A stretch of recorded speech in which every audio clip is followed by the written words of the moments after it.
নমস্কার, কনাস food diary থেকে আমি আশিস কণা। আজকে আপনাদের করে দেখাবো আলু পোস্ত রেসিপি। খুব সহজ পদ্ধতিতে বর্ধমান জেলা বা বীরভূম জেলায় নিরামিষ আলু পোস্ত কীভাবে হয় সেটা আপনাদের আমি করে দেখাবো খুব সহজ পদ্ধতিতে। আলু পোস্ত অনেক রকম হয় আমাদের বর্ধমান জেলা বা কিংবা বীরভূম জেলায়। অনেক সময় আলুর সঙ্গে পেঁয়াজ দিয়েও পোস্ত হয়, কিন্তু যেহেতু আমি নিরামিষ দিনে করব তার জন্য আমি যেভাবে এই আলু পোস্ত হয় সেটা আপনাদের আমি করে দেখাচ্ছি। এই আলু পোস্ত করার জন্য দেখুন আমি কিছুটা আলু নিয়েছি, এরকম একটু বড় বড় করে কেটেছি ডুমো করে। আর আছে এখানে পোস্ত বাটা, আর আছে এখানে কাঁচা পাকা লঙ্কা বেটে আলাদা করে রাখা আছে। খুব সামান্য উপকরণ লাগে, খুব বেশি উপকরণ লাগে না। হালকা রান্না এই গরমের দিনে বিউলির ডালের সঙ্গে আলু পোস্ত খেতে সবাই খুব ভালোবাসে। তো আজকে আমি আমাদের বর্ধমান জেলায় কীভাবে আলু পোস্ত হয় সেটা করে পোস্ত আমি রান্না করতে চলে এসেছি রান্নাঘরে। এই যে একটা কড়া বসিয়েছি, কড়া বসিয়ে আমি কিছুটা সর্ষের তেল দেব, একটু বেশি করে তেল দেব। সর্ষের তেলটা গরম হয়ে গেছে, এরপর আমি এখান থেকে একটা ফোড়নে দেব সামান্য গোটা শুকনো লঙ্কা। লঙ্কাটা আমি মাঝখান থেকে ফাটিয়ে দিলাম, বাস দেওয়া হয়ে গেল। এরপর দেব এই যে আলুটা।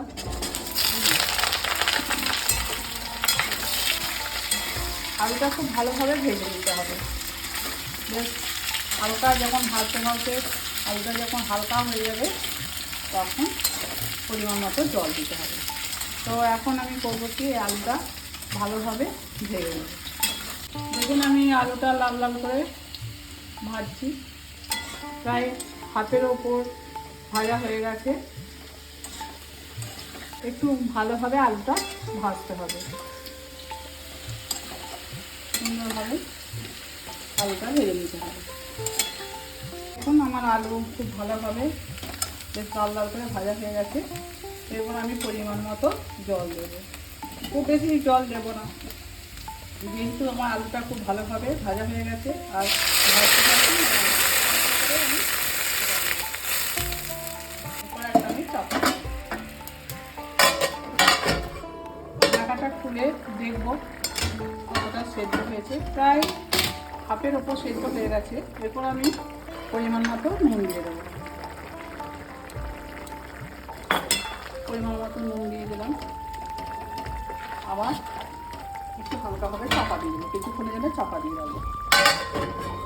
দেখুন এবার খুলে দেখছি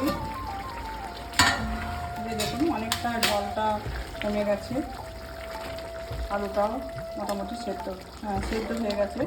এরপর আমি এই যে লঙ্কা, এটা দুটো কাঁচা পাকা লঙ্কা চারটেতে বাটা আছে, এটা আমি প্রথমে দিলাম, এটা দিয়ে দেবো। এই আলু পোস্ততে প্রথম থেকে পোস্তটা দিলে এর টেস্টটা ভালো আসে না। তো যখন পোস্তটা সেদ্ধ হয়ে যাবে তখন এই পোস্তটা দিলে এর টেস্টটা একদম অন্যরকম হবে। আপনারা একবার দিয়ে দেখবেন। এরপর দেখুন আমি এবার পোস্ত বাটাটা দিয়ে দিচ্ছি, হালকা করে নেড়ে নেব।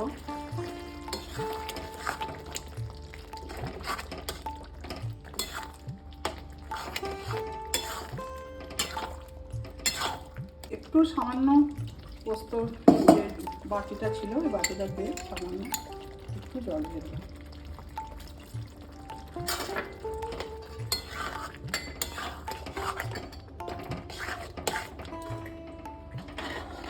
দেখুন আমার বর্ধমান বা বীরভূম স্টাইলে আলু পোস্ত আমার হয়ে গেছে, দেখুন একদম পারফেক্ট।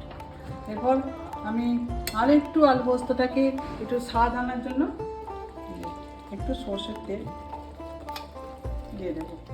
হয়ে গেল পোস্ত তৈরি, আবার তুলে নিচ্ছি। দেখুন আমার পোস্ত হয়ে গেছে, আলু পোস্ত খুব অল্প সময়ের মধ্যেই হয়ে যায় এরকমভাবে তৈরি করলে। তো আপনারা এই রান্নাটা দেখলে কেমন লাগলো সবাই কমেন্ট করে জানাবেন।